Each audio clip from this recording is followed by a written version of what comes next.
ನಮಸ್ಕಾರ. ನಾನು ಕೇಸರಿ ಹರವು ಚಿತ್ರ ನಿರ್ದೇಶಕ.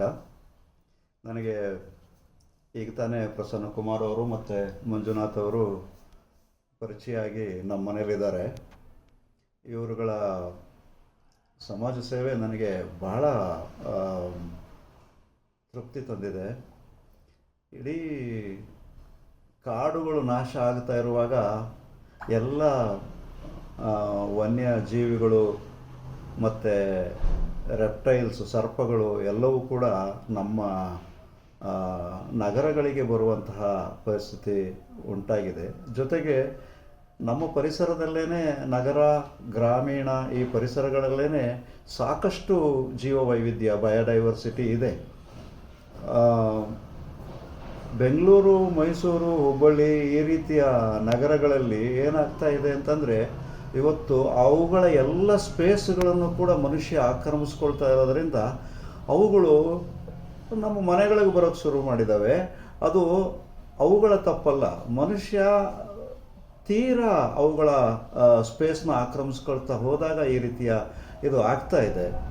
ಈಗ ನೋಡಿ, ನಾಗರಭಾವಿ ಹೆಸರೇ ಹೇಳೋ ಹಾಗೆ ಇದು ನಾಗರ ಹಾವುಗಳ ಬಹಳ ದೊಡ್ಡ ತಾಣ. ಈ ನಾಗರಭಾವಿ ಪರಿಸರದಲ್ಲಿ ನಾನೇ ನೋಡಿದ ಹಾಗೆ ಸಾಕಷ್ಟು ಹಾವುಗಳು, ಹೆಬ್ಬಾವನ್ನು ಕೂಡ ನೋಡಿದ್ದೀನಿ. ಇಲ್ಲೇ ಪಾರ್ಕ್ ಇದೆ, ಆ ಪಾರ್ಕಲ್ಲಿ ಒಂದು ಸಾರಿ ಹೆಬ್ಬಾವು ಬಂದು ಹೆಬ್ಬಾವನ್ನ ರೆಸ್ಕ್ಯೂ ಮಾಡುವಂಥ ಪರಿಸ್ಥಿತಿ ಬಂದಿತ್ತು. ರೆಸ್ಕ್ಯೂ ಮಾಡಿದ್ವಿ, ತುಂಬ ಅವನ್ನು ಬನ್ನೇರುಘಟ್ಟ ನ್ಯಾಷನಲ್ ಪಾರ್ಕಲ್ಲಿ ಬಿಟ್ಟು ಅವೆಲ್ಲವೂ ಆಯಿತು. ಈಗ ಈ ಹಾವುಗಳು ಎಸ್ಪೆಷಲಿ ನಾಗರ ಹಾವುಗಳು ನಾಗರಭಾವಿಯಲ್ಲಿ ಸಾಕಷ್ಟು ಇದಾಗ್ತಾ ಇದ್ದಾವೆ. ಏನು, ಅವುಗಳ ಸಂತತಿ ಇಷ್ಟೆಲ್ಲ ಬೆಳೆದರೂ ಕೂಡ ನಾಗರಭಾವಿ ಅವುಗಳ ಸಂತತಿ ಕೂಡ ವೃದ್ಧಿ ಆಗ್ತಾನೇ ಇದೆ. ಆದರೆ ಜನಸಾಮಾನ್ಯರು ಏನು ಮಾಡ್ತಾರೆ, ಅವುಗಳ ಬಗ್ಗೆ ತುಂಬ ನಾಲೆಡ್ಜ್ ಇಲ್ಲದೆ ಇರೋದರಿಂದ ಅವುಗಳನ್ನ ನಾನೇ ನೋಡಿದ ಹಾಗೆ ಒಂದೆರಡು ಹಾವುಗಳನ್ನ ಇಲ್ಲಿ ಕೊಂದು ಕೂಡ ಹಾಕಿದ್ದಾರೆ. ಸೊ ಆ ರೀತಿ ಆಗಬಾರ್ದು. ಹಾವುಗಳನ್ನು ಸಂರಕ್ಷಿಸಬೇಕು.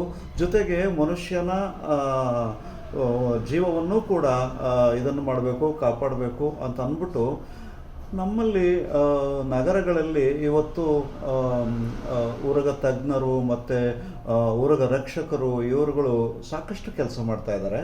ಅದರಲ್ಲಿ ಮಂಜುನಾಥ್ ಅವರು, ಮಂಜು ಅವರು ಮತ್ತು ಪ್ರಸನ್ನ ಕುಮಾರ್ ಅವರು ಸುಮಾರು 20 ವರ್ಷಗಳಿಂದ ಇದೇ ಇದನ್ನು ಮಾಡ್ತಾ ಇದ್ದಾರೆ. ಅದು ಆ ಸಮಾಜ ಸೇವೆಯನ್ನು ಮಾಡ್ತಾ ಇದ್ದಾರೆ. ಅವರುಗಳ ವಿಚಾರ ಬಹಳ ಶ್ಲಾಘನೀಯ. ಜೊತೆಗೆ ಪ್ರಸನ್ನ ಕುಮಾರ್ ಅವರು ಈಗ ಹೋರಾಡಿ ಈ ಹಾವುಗಳ ಸಂರಕ್ಷಕರಿಗೆ ಒಂದು ಯಾವುದೇ ರೀತಿಯ ಸರ್ಕಾರಿ ಅಥವಾ ಸಮಾಜದಲ್ಲಿ ಪ್ರೋತ್ಸಾಹನೇ ಇರಲಿಲ್ಲ. ಅವರುಗಳನ್ನು ಬಹಳ ಇದಾಗಿ ಕಾಣ್ತಾ ಇದ್ರು. ಪ್ರಸನ್ನ ಕುಮಾರ್ ಅವರು ಹೋರಾಡಿ ಫ್ರೀಡಮ್ ಪಾರ್ಕಲ್ಲಿ, ಸ್ವಾತಂತ್ರ್ಯ ಉದ್ಯಾನವನದಲ್ಲಿ ಸಾಕಷ್ಟು ಹೋರಾಟಗಳನ್ನು ಮಾಡಿ ಅದನ್ನು ಸರ್ಕಾರದ ಗಮನಕ್ಕೂ ತಂದು ಇವತ್ತು ಉರಗ ರಕ್ಷಕರಿಗೆ ಒಂದು ಸ್ಥಾನಮಾನ ಕೊಡಲಿಕ್ಕೆ ಪ್ರಯತ್ನ ಮಾಡ್ತಾ ಇದ್ದಾರೆ. ಜೊತೆಗೆ ಒಂದು ಆದೇಶವನ್ನು ಹೊರಡಿಸೋದಲ್ಲಿ ಯಶಸ್ವಿಯಾಗಿದ್ದಾರೆ. ಏನಪ್ಪ ಅಂತಂದರೆ, ಉರಗ ರಕ್ಷಕರಿಗೆ ಸರ್ಕಾರದಿಂದ ಪ್ರೋತ್ಸಾಹ ಬೇಕು.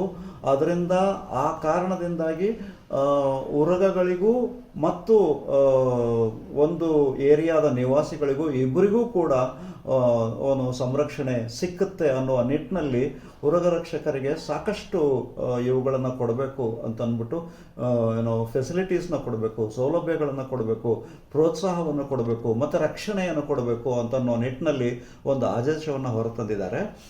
ಅದು ಬಹಳ ಒಳ್ಳೆಯ ಹೆಜ್ಜೆ. ಸರ್ಕಾರಕ್ಕೂ ಮತ್ತು ಪ್ರಸನ್ನ ಕುಮಾರ್ ಮತ್ತು ಮಂಜುನಾಥ್ ಅವ್ರಿಗೂ ಕೂಡ ನಾನು ಅಭಿನಂದಿಸ್ತೀನಿ. ಹಾಗೆಯೇ ನಮ್ಮ ನಾಗರಿಕರಿಗೆ ಹಾವುಗಳ ರಕ್ಷಣೆಯಲ್ಲಿ ಅವುಗಳು ಬಂದಾಗ, ಮನೆಯ ಹತ್ತಿರ ಬಂದಾಗ, ಮನೆಯ ಒಳಗಡೆ ಬಂದಾಗ ಅವುಗಳನ್ನು ನಾವು ಯಾವ ರೀತಿ ವರ್ತಿಸಬೇಕು, ಅವುಗಳನ್ನು ಯಾವ ರೀತಿಯಲ್ಲಿ ನಾವು ನೋಡ್ಕೋಬೇಕು ಮತ್ತು ನಮ್ಮ ಸೇಫ್ಟಿಯಲ್ಲಿ ನಾವಿದ್ದು ಅವುಗಳ ಸೇಫ್ಟಿಯನ್ನು ನಾವು ಹೇಗೆ ಕಾಪಾಡ್ಕೋಬೇಕು ಅನ್ನೋದ್ರ ಬಗ್ಗೆ ಪ್ರಸನ್ನ ಕುಮಾರ್ ಅವರು ವರ್ಕ್ಶಾಪ್ ಕೂಡ ನಡೆಸ್ತಾ ಇದ್ದಾರೆ. ಈ ವರ್ಕ್ಶಾಪನ್ನು ಎಲ್ಲ ಏರಿಯಾಗಳಲ್ಲೂ ಕೂಡ, ಎಲ್ಲ ಬಡಾವಣೆಗಳಲ್ಲೂ ಕೂಡ ನಡೆಸಬೇಕು ಅಂತ ಅನ್ನೋದು ನನ್ನ ಇಚ್ಛೆ.